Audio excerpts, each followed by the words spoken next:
Rome ruled the ancient world. Its legions marched without fear. Steel, discipline, and conquest defined its power.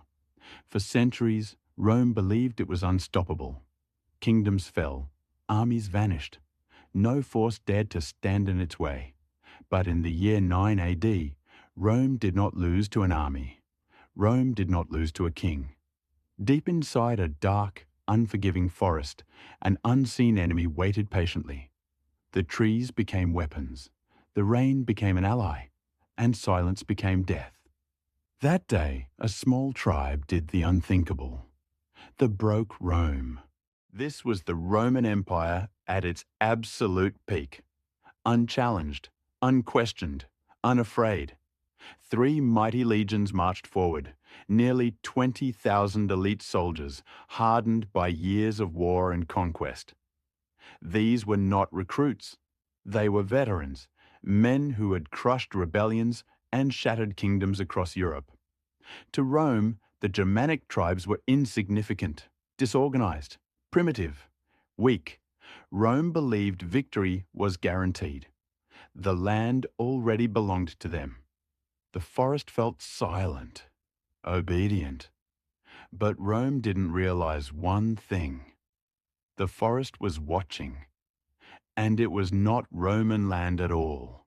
Rome's greatest mistake was not arrogance. It was trust. His name was Arminius, a Germanic noble raised by Rome itself.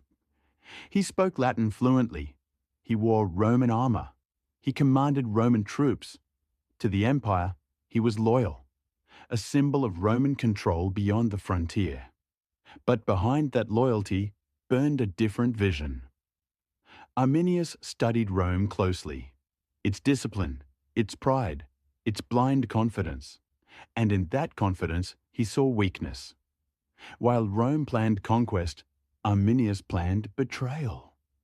The trap was already being built, deep inside the forest. Arminius delivered the warning himself. A rebellion, he said, urgent, dangerous. He urged the Roman commander to move quickly. Through the Teutoburg Forest, Rome agreed. The path was narrow. The trees were dense. Rain soaked armor and turned roads into mud. Legions stretched into long, broken lines. Shields grew heavy. Discipline weakened with every step. The forest closed in. Visibility vanished. Orders became echoes. Rome marched forward, unaware that every step was leading them deeper into a carefully prepared grave. The trap had been set. Then it began. From the trees, spears exploded into the Roman ranks. Arrows poured down from the shadows. There were no battle lines, no open field, no command.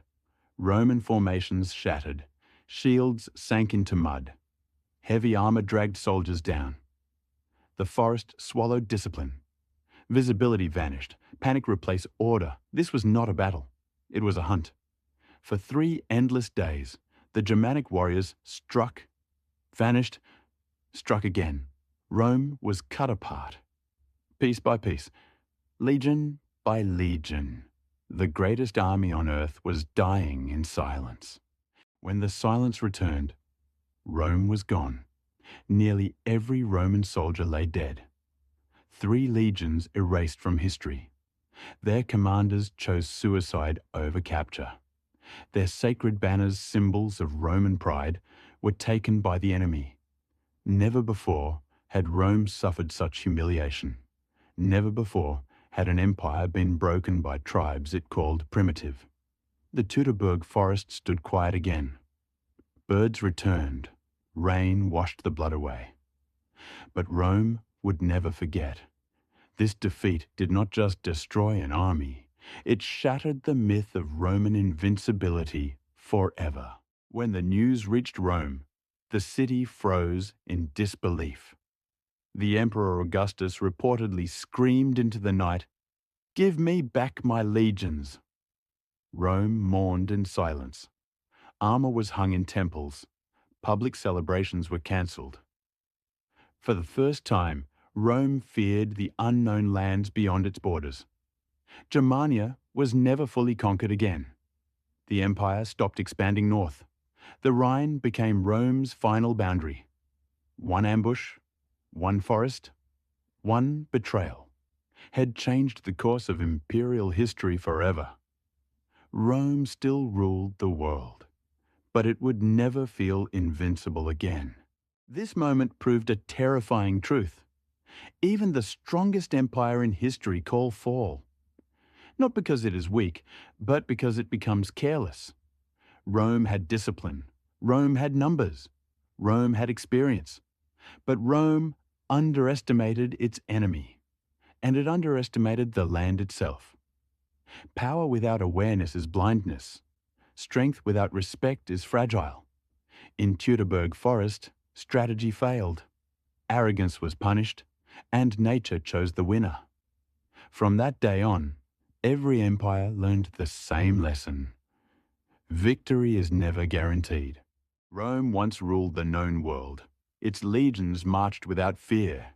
Its enemies fell one by one. But in the shadows of the Teutoburg Forest, something unexpected happened. A small tribe with no empire, no vast armies, and no grand cities rewrote history. Rome learned a lesson it would never forget. Power alone does not guarantee victory. Overconfidence invites disaster. And sometimes history is shaped not by empires, but by those who understand the land, the moment, and the enemy. If you want more stories like this, of forgotten wars and turning points that shaped the world, subscribe to Epic Conflicts and War, because the future belongs to those who understand the past.